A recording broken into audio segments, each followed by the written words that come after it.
पहले पार्ट में आपने देखा कि कैसे विक्रम प्रीति के लिए बिल्कुल ही पागल हो चुका था और उसे पाने के लिए किसी भी हद तक जा सकता था। जैसे ही उसे अत्तर की शीशी के बारे में पता चला, उसने अपना रास्ता भानगढ़ फोर्ट की ओर मोड़ दिया।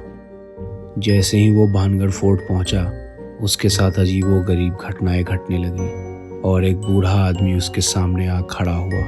आगे की कहानी जानने के लिए पार्ट 2 देखें।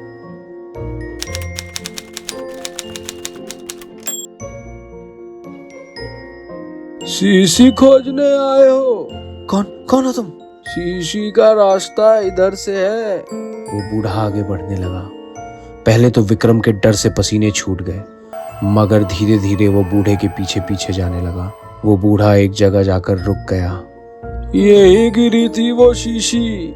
लेकिन ये तो किला के अंदर है। हाँ, शीशी वही मिलेगी और उसका रक्षक भी। रक्षक? जैसे ही विक्रम ने सवाल पूछा, वो बूढ़ा गायब हो चुका था।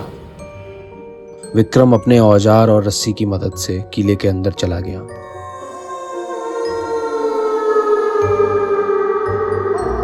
विक्रम किला के अंदर पहुंचकर वो शीशी खोजने लगा कि तभी उसे कुछ महसूस हुआ। अंदर भी कोई उसे देख रहा था। कौन है वहां? मगर वो जो भी था गायब हो गया। विक्रम का डर बढ़ने लगा, लेकिन उसे वो नजरअंदाज कर अपने काम में वापस से लग गया। तभी उसे एक खुशबू आने लगी। विक्रम खुशबू की महक का पीछा करने लगा कि तभी उसके पैर ठंडे पड़ गए। वो अपनी जगह से हिल नहीं पा रहा था। जब उसने नीचे मुड़कर देखा तो उसकी आंखें फटी की फटी रह गई। किसी ने उसे जकड़ रखा था। उस हाथ ने विक्रम को नीचे गिरा दिया और वो हाथ विक्रम का पीछा करने लगा। विक्रम ने तुरंत अपने आप को संभाला और वहां से भागने लगा और जाकर एक जगह छुप गया। अब वो हाथ उसका पीछा नहीं कर रहा था। विक्रम के लिए ये जगह खतरों से खाली नहीं था। उसने सोचा कि यहाँ से निकलने में ही भलाई है, लेकिन ये सोचते ही उसके मन में प्रीति घूमने लगी और वो वापस से शीशी के बारे में सोचने लगा। वो धीरे से आगे बढ़ा और वापस से उस खुशबू का पीछा करते करते शीशी की ओर भागने लगा कि तभी वो खुशबू बदबू में बदल गई और काफी तेज हो गई। विक्रम ने इधर उधर देखा, लेकिन उसे कोई नजर नहीं आया। तभी अचानक से विक्रम की नजर अपने हाथ पर पड़ी। उसका हाथ सड़ चुका था। ये क्या हो रहा है मेरे साथ? विक्रम जोर से चीख पड़ा।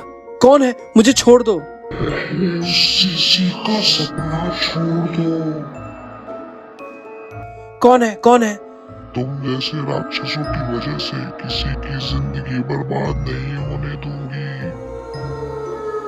ये आवाज किला में गूंज रही थी। ये पूरी बात सुनते विक्रम तुरंत वहां से भागा और पत्थर से टकराकर जमीन पर गिर गया। सामने शीशी पड़ी थी। भाग जाऊं या शीशी ले लूं? ये सवाल उसके मन में गूंजने लगा, लेकिन प्रीति के लालच के आगे विक्रम का डर हार गया और उसने शीशी उठा ली। जैसे ही उसने शीशी उठाई, वैसे ही रानी उसके सामने आई। रानी को देख विक्रम की धड़कनें तेज हो गई। उसकी आंखों में डर और खौफ मंडराने लगा।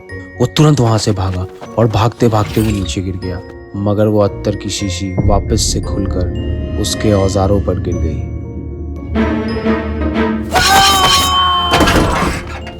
विक्रम का भी वही हाल हुआ जो उस तांत्रिक का हुआ था। विक्रम की आंखें खुली और उसके सामने वही बूढ़ा खड़ा था।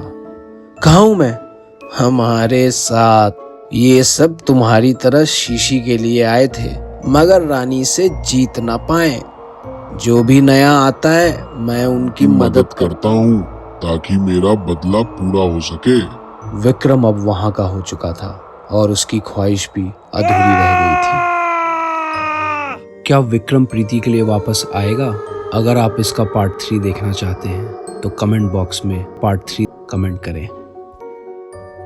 अगर आपको ये कहानी अच्छी लगी हो तो हमें अभी सब्सक्राइब करें और सुनिए हर शनिवार एक ऐसी ही दिल दहला देने वाली हॉरर स्टोरी।